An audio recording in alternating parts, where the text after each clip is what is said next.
성령님께서 제게 감동으로 그렇게 물으시는 거예요. 야, 홍 목사야, 너 부르심 교회를 위해서 생명을 걸 수 있냐? 나한테 이렇게 감동을 갑자기 탁 물어보시는 거예요. 제가 그래도 부르심 교회 개척자인데 뭐 생명을 당연히 내놓지 않겠습니까? 그럼요. 이렇게 생각했죠. 본문 말씀을 읽으면서 주님이 왜 그렇게 낮 시간 동안에 나에게 물어보셨는지 생각할 수 있게 되었습니다. 그래서 저와 여러분은 누구나 다 목자가 돼야 되는 그러한 삶을 살아가야 되는데, 저와 여러분에게 또한 주님께서 이러한 목자가 되라고 말씀하시는 본문입니다. 주님이 선한 목자로서 본을 보이시고 목자가 어떠한 자인지를 보여주시면서 동시에 저와 여러분에게 너희도 이러한 목자가 되라 라고 말씀하시는 본문이에요.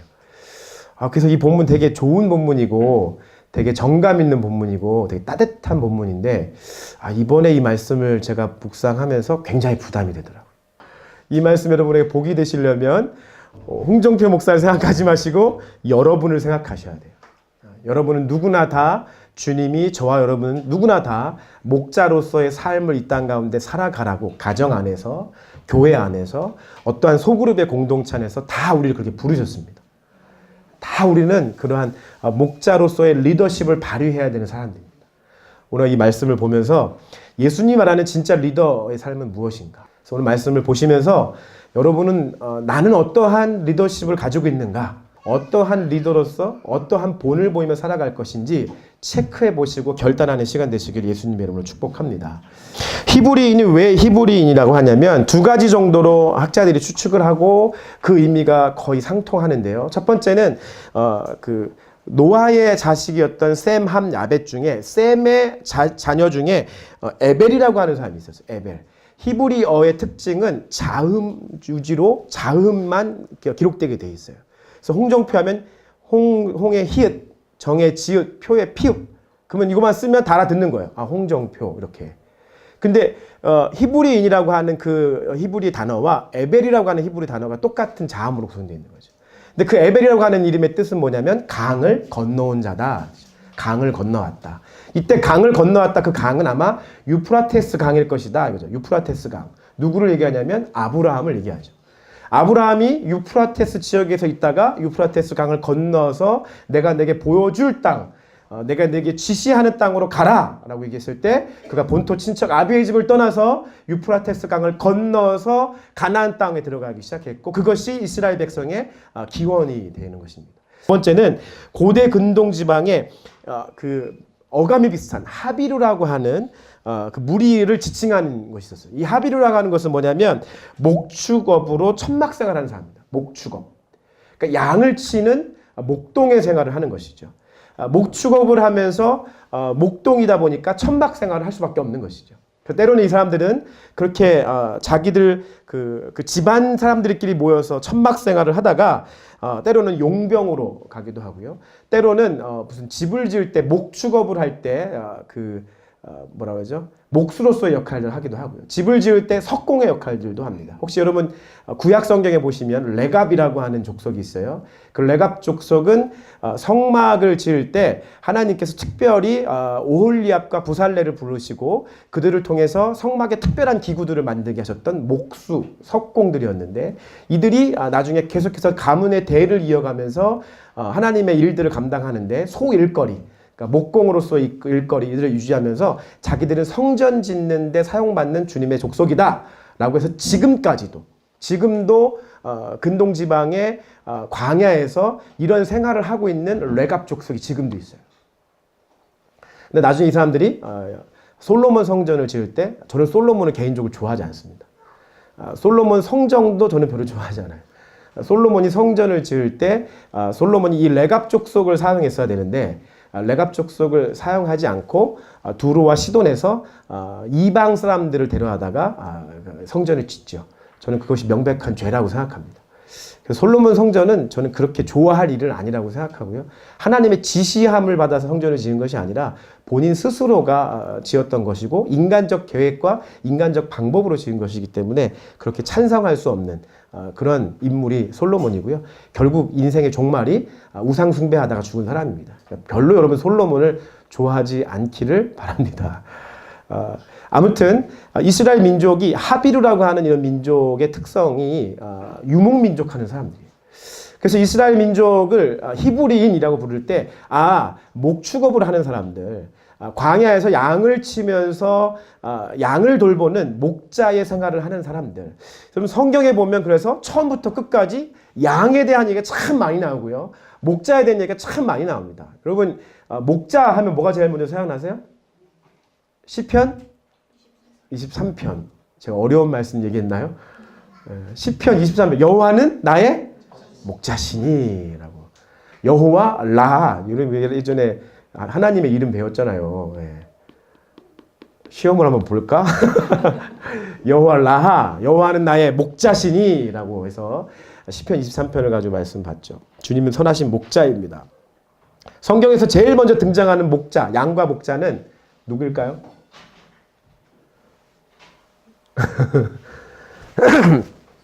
제일 먼저 등장하는 첫 번째 목자로 등장하는 사람은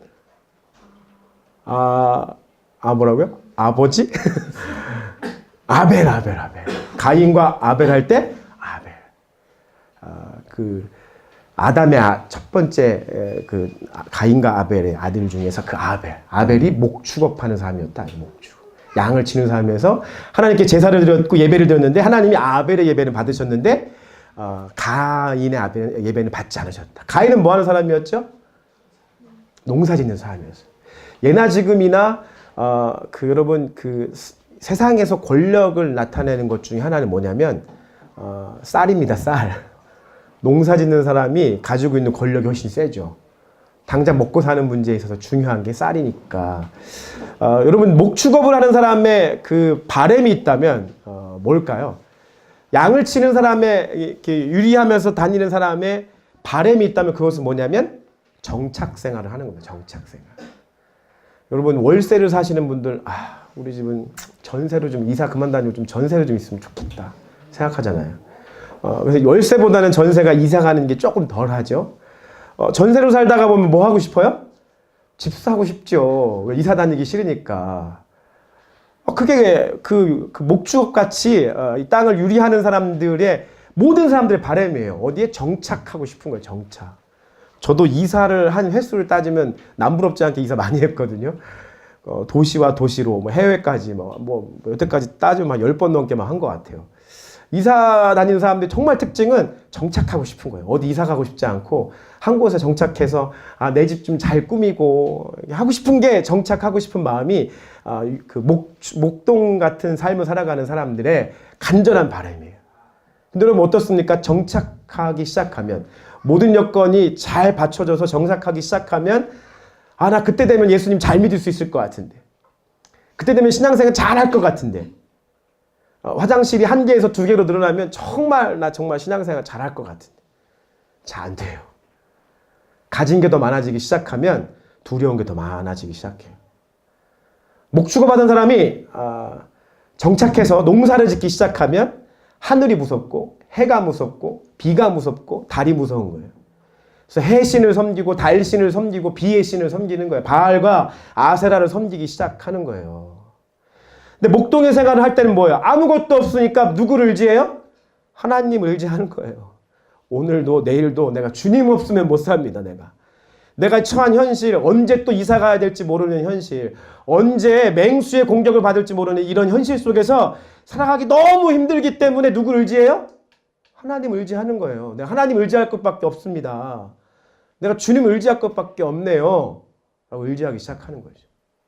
근데 정착하기 시작하면 두려운 것도 많고 즐길 것도 많고 술 마실 것도 많고 누릴 것도 너무 많으니까 하나님을 의지하지 않는 것이죠. 자기의 현실 속에서 직접적으로 자기에게 두려움을 주는 것들만 따라 살게 되는 것입니다. 그래서 성경은 하나님이 계속 말씀하세요. 나는 목자고 너희들은 양이야. 나는 목자고 너희들은 양이야. 나를 좀 따라와. 이런 말씀들로 구약부터 신약까지 계속해서 말씀하고 계시고요. 심지어는 예수님이 나는 하나님께로 나아가는 통로가 될 수 있는 어린 양이야 라고까지 말씀하세요. 그래서 이스라엘 백성, 히브리인들이 목자와 양 하면 그들이 가지고 있는 이해할 수 있는 것들이 참 많은 거예요. 그 관계를 생각하면 그래 주님이 목자시지라고 생각하면 그들이 생각하는 목동의 삶이 있으니까 목자의 자세가 있으니까 이해하기 너무 쉬운 거예요. 양 하면 그래 내가 양을 한번 길러봤는데 양 보니까 진짜 우리 같아. 이렇게 생각하게 되는 거죠. 그래서 목자와 양에 대한 비유로 가득 차 있는 거예요.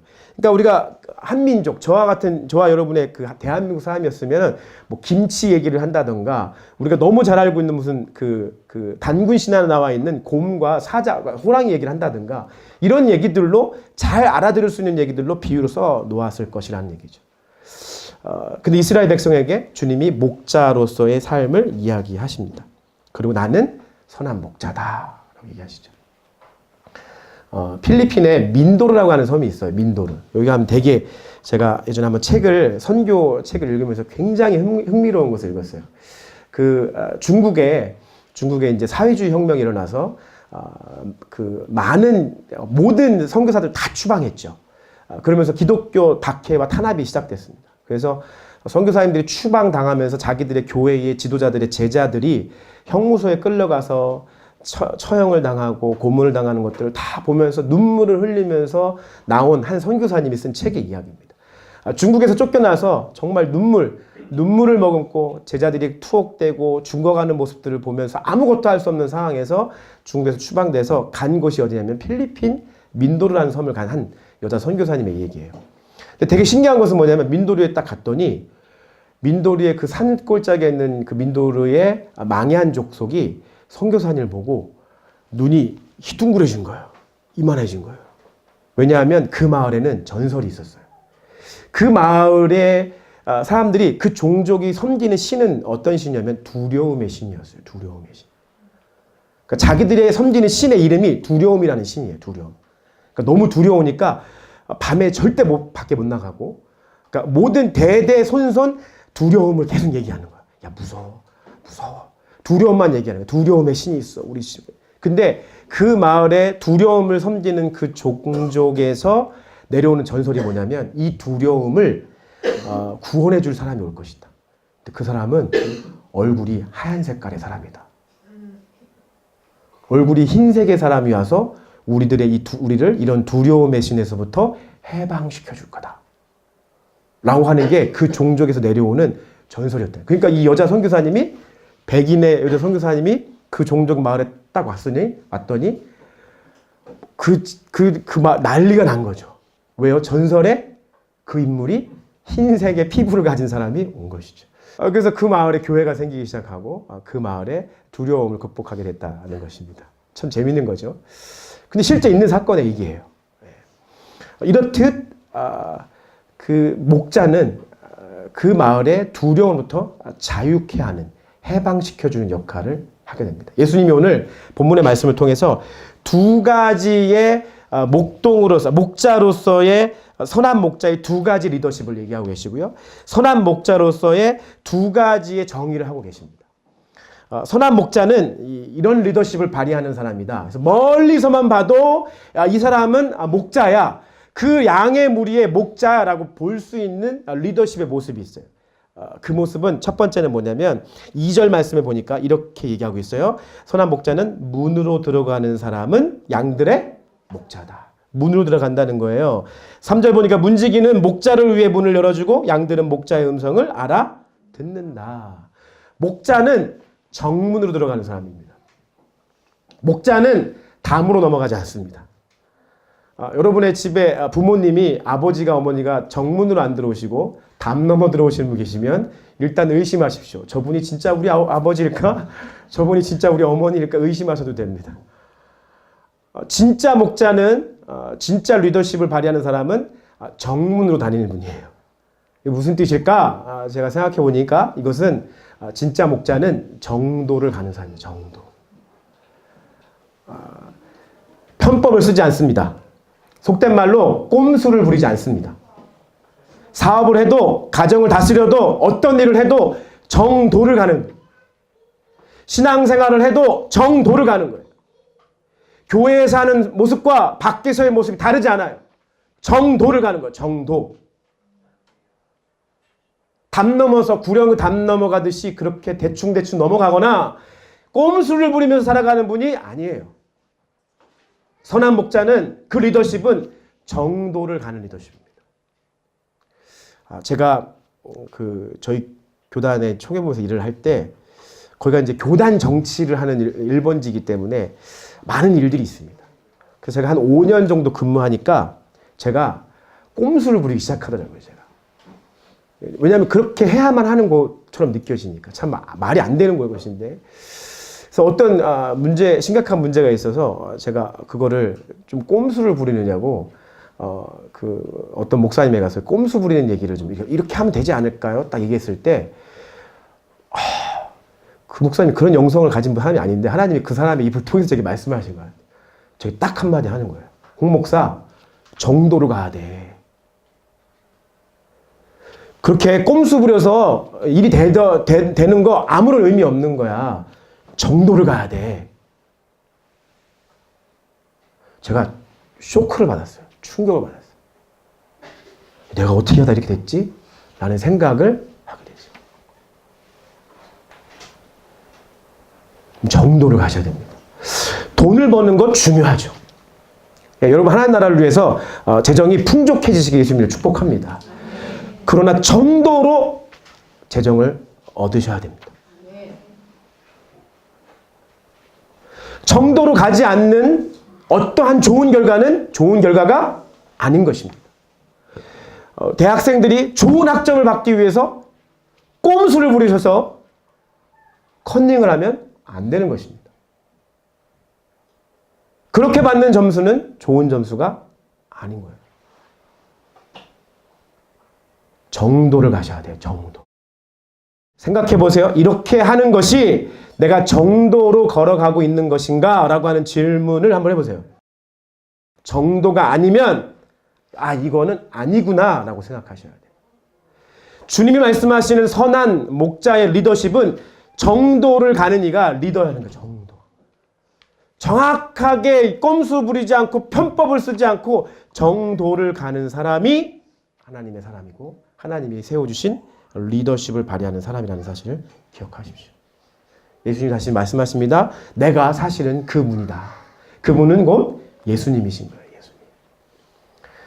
우린 정문으로 다니셔야 돼요. 네? 학교 다니실 때 담 좀 넘어보셨나요? 마음이 많이 넘었나 본데? 담 넘어 다니지 마시고 정문으로 다니시길 예수님의 이름으로 축복합니다.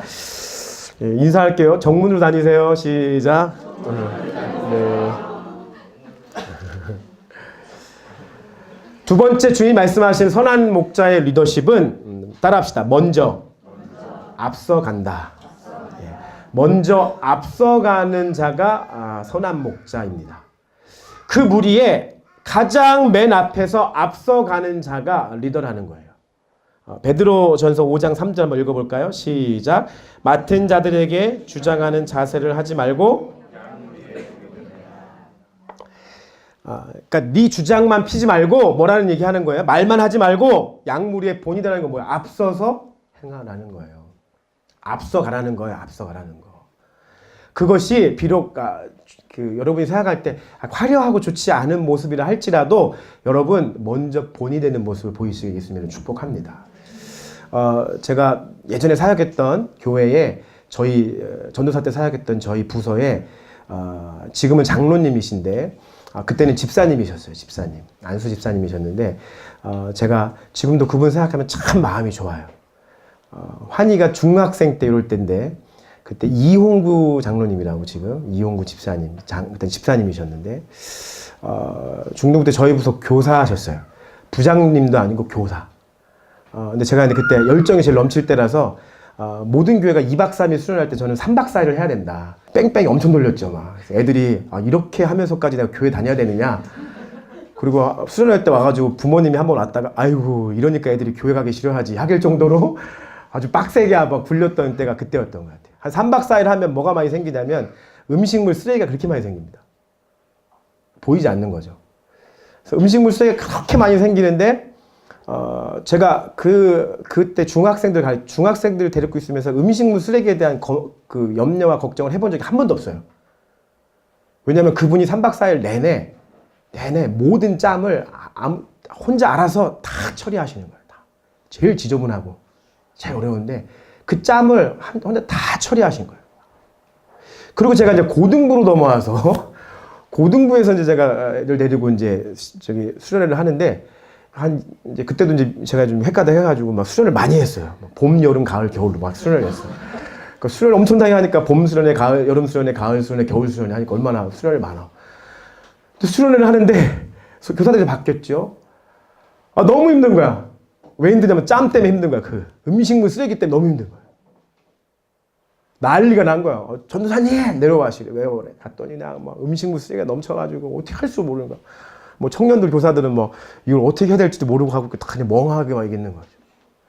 그래서 그때 막 비 맞아 가면서 막 가가지고 막 땅 파가지고 짬 시키고 막 그러면서 막 했던. 그리고 제가 딱 돌아와서 딱 생각했어요. 누가 생각나냐면 그 집사님 그때 당시에 그렇게 열심히 성실히 자기 휴가 다 이렇게 내시면서 그 일을 하셨던 그 집사님 생각나시다. 제가 그때 생각났어요. 이렇게 생각했어요. 내가 그때 당시 우리 그 공동체 리더가 아니었구나. 진짜 리더는 그분이었구나. 라는 생각을 했습니다. 본을 보이는 거죠. 본을. 앞서가는 거예요. 결코 뒤처져 있지 않아요. 앞서가는 거예요. 한국 교회의 특징 중에 하나는 뭐냐면 나이가 들수록 리더가 되면 될수록 그 예배실에 앉는 자리가 저 뒤로 가기 시작해요. 쭉쭉쭉쭉 뒤로 가요. 그래서 맨 마지막에 앉는, 맨 뒤에 앉는 사람은 주로 목사. 목사, 전도사가 맨 뒤에 앉아요, 거의. 앞서 가셔야 돼요, 앞서 가셔야 돼요. 그러니까 뭐, 지금 뒤에 계신 분 제가 욕하는 게 아니라 우리 교회는 뒤나 앞이나 똑같은 앞자리예요. 상관없는 교회, 우리 교회는. 앞서가는 자가 앞에서 비바람을 맞고 가장 화려하지 않는 일들을 감당하는 자, 그렇게 본을 보이는 자가 선한 목자의 리더십이라는 거예요. 그래서 목자는 주님께서 말씀하시기를 4절에 자기 양들을 다 불러낸 다음에 목자가 앞서가면서 양무리를 끌어간다. 본을 보이면서 가는 거예요. 재밌는 거는요. 양의 특징이 있는데요. 여러분 양들이 모든 양들이 목자의 음성을 다 듣는 게 아닙니다. 그 양의 특성이 있는데 양의 무리가 목자가 앞서가면 양 중에서도 리더 양이 있는 거예요. 저와 여러분은 리더 양이에요. 리더 양이 맨 앞에 가는 거예요. 그 리더 양이 목자의 음성을 잘 듣고 음매 거리면서 뒤에 있는 양들을 잘 끌고 가는 거예요. 뒤에 있는 양들은 목자의 바로 뒤에 쫓아가는 리더의 양의 엉덩이만 보고 쫓아가는 거예요. 여러분 그거 아십니까? 리더 양이 나이를 들고 오래 묵으면 목자를 음성을 잘 안 따라간대요. 양이 나이 들고 경험이 많으면 목자 음성 안 듣고 자기가 가고 싶은 데로 간대요. 그래서 목자가 그 리더 양을 때리기도 하고, 그래서 여호와는 나의 목자시니 보면 주의 지팡이가 나를 안위하시나. 이 안위가 뭐예요? 때린다는 얘기예요. 말 안 듣으면 때린다는 얘기거든요. 때리고 때려서 자를 바로잡고 바로잡아요. 근데 결국에도 양이 말을 안 들으면 어떻게 하냐면 목자가 그 양을 죽입니다. 리더 양을 죽입니다. 양을 잡습니다. 무섭죠? 주님이 이렇게 때리고 이렇게 잘 훈련시키다 결국에는 자기 맘대로 가는 양은 결국 더 이상 너가 양무리의 리더가 되면 양무리가 분열되겠다 싶을 때 양을 잡는 것입니다. 저는 저와 여러분들이 주님의 음성을 잘 듣고 순종하시는 주님의 선한 목자의 리더십을 소유하시기 축복합니다. 앞서가는 자들의 중요성이 그렇게 크기 때문에 그래요. 앞서가는 자들의 중요성이 너무나 크기 때문에 주님 목자로서 그러한 리더십을 발휘하시는 것입니다. 그러시면서 예수님께서 말씀하신 선한 목자의 두 가지 정의가 있습니다. 여기에서 제일 이제 힘든 건데 제가 첫 번째는 양을 위해서 자기 생명을 내놓는 자가 목자다, 선한 목자다는 거예요. 선한 목자. 재밌는 것은 오늘 이 선한 목자는 사실 원어적으로 따져보면 영어로만 따져도 good shepherd이에요. good shepherd. 쉽게 우리가 번역하면 뭐죠? 선한보다는 좋은 목자인 거죠. 좋은 목자로 사실 번역하는 게 더 맞다는 생각이 들어요. 그때 말씀하시는 목사님이나 신학자들이 있어요. 좋은 목자가 더 맞을 것 같은데 그 이유는 뭐냐면 오늘 본문 말씀에 보면 선한 목자, 좋은 목자에 반대되는 목자로서 예수님이 누구를 얘기했냐면 사꾼 목자를 얘기했어요. 사꾼 목자. 근데 제가 오늘 본문 말씀 잘 보면서 사꾼 목자를 가만히 보니까 이 사꾼 목자는 오늘날로 따지면 굉장히 현명한 사람이에요. 사꾼 목자는 저와 여러분들이 냉정하게 생각하면 야, 좋은 목자가 맞는 사람이 아니라 이 사꾼 목자가 맞는 사람이에요. 왠지 아세요? 사꾼 목자는 돈을 받는 만큼만 일해요.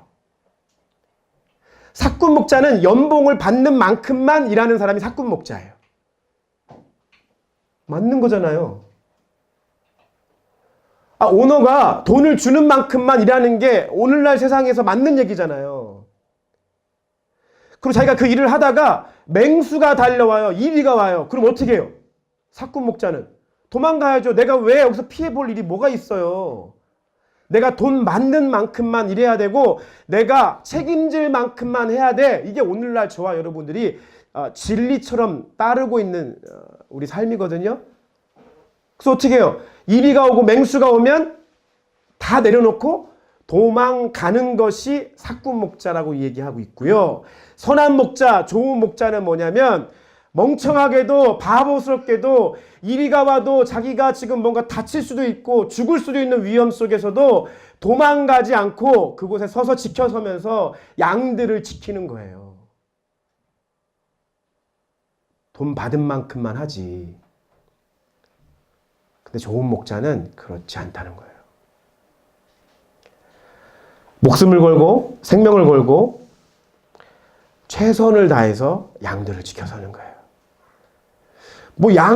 그까짓 거 양. 한두 마리 잡아 먹혀서 죽으면 어때? 양이 그렇게 이 목자에게 한 마리 있어도 되고 한 마리 없어도 되는 존재가 될 수 있는 그런 것들입니다. 어떻게 보면 자기의 소유일 수 있고요. 자기가 돈 받은 만큼 관리해주고 보관해줘야 되는 역할만 하면 되는 걸 수 있어요. 그 양, 어떻게 보면 아무런 자기에게 그 책임을 주어지지 않아도 되는 그 양, 받은 만큼만 일해도 되는 그 양들을 위해서 주님 말씀하시는 거예요. 야, 근데 진짜 좋은 목자는, 선한 목자는 받은 만큼만 일하는 사꾼 목자가 아니라 그들을 위해서 생명까지도 걸 수 있는 그런 자가 진짜 좋은 목자고 선한 목자야 라고 얘기하는 것입니다. 제가 여기서 많이 와라랑 물어졌어요.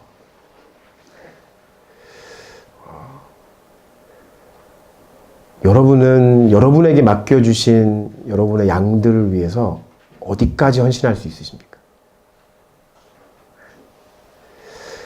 저는 여기에서 참 힘들더라고요, 제가. 그래서 제가 오늘 초반에 말씀드렸죠. 저게 제가 참 부담스러운 말씀이라고. 참 부담스러운 말씀. 야, 우리는 적당히 해. 네가 할 수 있는 만큼만 해. 네가 받은 만큼만 해. 그 이상도 그 이하도 아니야. 괜히 그랬다가 너 큰일 난다. 야, 교회 생활, 교회에서 하는 봉사 적당히 해. 네가 받은 만큼만 해. 네가 할 수 있는 만큼만 해.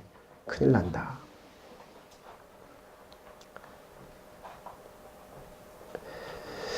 13절 달아나는 것은 그가 사꾼이므로 양들에게 관심이 없기 때문이다. 달아나는 그 목자는 사꾼 목자인데 그 사꾼 목자는 결국 양들에게 관심이 없는 거야 라고 말씀하시는 거죠. 그러면서 예수님이 말씀하십니다. 나는 선한 목자다. 예수님이 친히 본을 보이셨습니다. 우리는 다 양 같아서 그릇 행하여 각기 제 길로 갔지만 예수님은 우리 모두의 죄악을 담당하시기 위해서 생명을 내놓으셨던 분이십니다. 이 세상의 원리는 백성이 왕을 위해서 존재하는 것이죠. 왕이 백성을 위해서 존재하는 세상이 아닙니다. 이 세상은 그 오너가 사원들이 오너를 위해서 존재하는 것이지 오너가 사원을 위해서 존재하지 않습니다. 이 세상은 학생이 교사를 위해서 존재하지 교사가 학생을 위해서 존재하는 사회가 아닙니다. 이런 세상 속에서 말씀하고 계십니다. 양이 목자를 위해서 존재하는 것이 아니라 목자가 양을 위해서 존재하는 것이다 라고 예수님 말씀하시는 것입니다. 여러분 누구를 위해서 존재하십니까? 여러분 리더십, 나 리더십 좋은 리더가 되고 싶어. 그러니까 좋은 팔로워들을 만들어 놔야겠어. 이 팔로워들은 나를 잘 따르고 내 말을 잘 듣고 나를 잘 순종하는 자들로 잘 구성해 놔야 돼. 나를 위해서 존재해야 돼. 혹시 생각하고 계십니까? 주님 아니라고 말씀하는 거예요. 양이 목자를 위해서 존재하는 것이 아니라 목자가 양을 위해서 존재하는 것이다. 자녀가 부모를 위해서 존재하는 것이 아니라 부모가 자녀를 위해서 존재하듯이 거기는 그런 이유가 있는 것입니다. 예수님이 그렇게 선한 목자에 대한 첫 번째 정의를 그렇게 말씀하셨습니다. 두 번째 정의는 예수님이 말씀하신 두 번째 선한 목자의 정의는 양을 아는 자입니다. 양을 아는 자. 선한 목자는 양을 압니다. 양의 이름도 알고요. 그 양의 특징도 압니다. 3절에 보니까 문지기는 목자를 위해 문을 열어주고 양들은 목자의 음성을 알아듣는다. 목자는 자기 양들의 이름을 하나하나 부르며 밖으로 데려간다. 한 명 한 명의 이름을 불러가면서 때로는 말 안 들으면 혼내기도 하면서 여긴 더 이상 너희들이 먹을 수 있는 꼴이 없어. 여기도 아무리 좋아 보여도 여긴 더 이상 너희들이 마실 물이 없어. 가야 돼. 가자. 한 명 한 명 이름을 불러가면서 내가 너를 아는데 여기는 너가 있을 곳이 아니야. 내가 너를 아는데 여기에 너 있어봐야 너에게 도움이 될 거 아무것도 없어. 라고 얘기해 주면서 그 양 한 명 한 명을 아는 그대로 이름을 불러주면서 그 양을 이끌어 가는 것. 그런 사람이 바로 선한 목자다라고 말씀하고 계십니다. 예수님이 나는 선한 목자다. 나는 내 양들을 알고 내 양들도 나를 여기에 정말 진짜 저와 같은 목사들이 깨달아야 될 진리가 있는 것 같아요.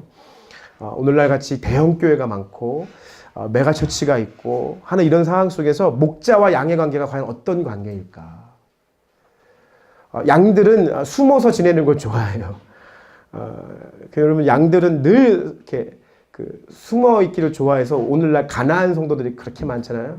뭔지 아시죠? 안 나가 성도. 교회 안 나가는 거죠. 그리고 난 교회 예수님 믿는다고 얘기하고 가나안 성도들이 이렇게 많고 목자도 알아보지 못하고 목자가 양도 알아보지 못하는 아주 참 기형적인 교회를 한국 교회가 갖고 있는 것 같아요. 목자는 양을 알아야 되고요. 또 하나는 양도 목자를 아는 것이 진짜 목자와 양의 관계인 것입니다. 교회는 크고 사람들은 많은데 목자가 양을 모른다? 교회일 수 없는 것입니다. 제가 믿고 제가 주 앞에 구하는 것은 하나님이 우리 부르심 교회에서 저를 목자와 양의 관계 속에서 어디까지 이끌어 가실까 생각하면 답은 뻔해요. 네가 목자로서 양들을 다 알 수 있는 숫자만큼은 제게 주시겠죠. 여러분 저와 상담을 하시거나 저와 이야기를 나누시는 것에 대해서 뭔가 마음의 부담감을 갖지 마십시오. 그 제 일입니다. 목자가 양들을 알아야 되는 게 제 일입니다. 여러분이 만약 여러분의 삶을 여러분의 그 어떠함을 제게 말할 수 없다면 아직 저와 여러분은 목자와 양의 관계가 아닌 것입니다. 진짜 목자와 양이려면요, 여러분 혼날 것을 각오하셔서라도 오셔야 돼요. 많이 혼나시죠? 네. 많이 혼나더라도 괜찮아요. 여러분 진짜 저를 목자라고 생각하신다면 목자와 양 관계 속에서 서로를 알 수 있도록 내어놓으셔야 돼요. 뻔하죠. 목사님한테 가서 이 얘기하면 분명히 혼날 텐데 잘 안 해요, 여러분. 잘 아시네요. 그럼에도 불구하고 오신다면 여러분하고 저는 목자와 양 관계인 것입니다.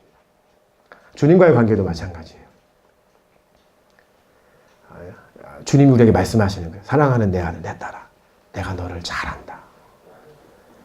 지금 네가 어떠한 상황이고 어떠한 마음이고 어떻게 불편해하고 있고 어떻게 아파하고 있는지 내가 다 안다. 내가 너의 이름을 부르는 거예요. He knows my name 있죠. 내 이름 아시죠? 그럼 주님 그 노래 불러주시는 거예요. 내가 너를 사랑하기 때문에 내가 너를 알고 있고 네가 지금 비록 힘들지만 나랑 같이 그 길을 꿋꿋이 걸어가야 된다. 내가 사망의 음침한 골짜기를 다닐지라도 해를 두려워하지 않을 것은 사망의 음침한 골짜기를 가지 않아서가 아니라 사망의 음침한 골짜기를 가지만 주님이 나와 함께 가시기 때문에 갈 수 있는 거예요. 할렐루야. 그게 목자예요, 목자. 사망의 음침한 골짜기를 가더라도 내가 평안할 수 있는, 샬롬할 수 있는 이유는 나의 선하신 목자가 나를 이끌고 가시기 때문인 거예요. 그분을 신뢰하시길 예수님으로 축복합니다. 선한 목자의 정의는 아는 거예요. 나를 알고 또 내가 주님을 아는 것입니다. 여러분의 소그룹 웨이브 교회 안에서, 가정 안에서 부모와 자식이지만 부모가 아직도 자녀를 모르는 자들도 있어요. 자녀가 또 부모를 모르는 사람도 있어요. 그때만큼 참 힘든 일은 없는 것 같아요. 주님이 좋은 목자는 자녀를 알고 양을 알고 양이 목자를 아는 것입니다. 신명기 34장 10절에 이렇게 얘기하고 있습니다. 시작. 그 후에 이스라엘 모세와 같은 선지자가 일어나지 못하였나니 모세는 여호와께서 대면하여 아시던 자요. 모세는 정말 좋은 리더였습니다. 정말 좋은 리더였는데 모세는 또한 정말 좋은 양이었습니다. 모세는 참 좋은 리더이면서 참 좋은 양이었습니다. 그가 그렇게 좋은 리더이면서 좋은 양이 될 수 있었던 비결은 뭐냐면 face to face, 주님을 대면하여 봤다는 것입니다. 자기의 목자 되신 그 하나님과 친밀하게 face to face, 얼굴과 얼굴을 대면하면서 얼굴과 얼굴을 맞대어 보면서 내가 나의 목자 되신 주님을 알고 나의 목자 되신 주님이 나의 얼굴을 대면하여서 나를 아는 관계. 선한 목자와 양의, 하나님과 모세가 누렸던 목자와 양의 관계였습니다. 그렇기 때문에 모세도 페이스 투 페이스 했습니다.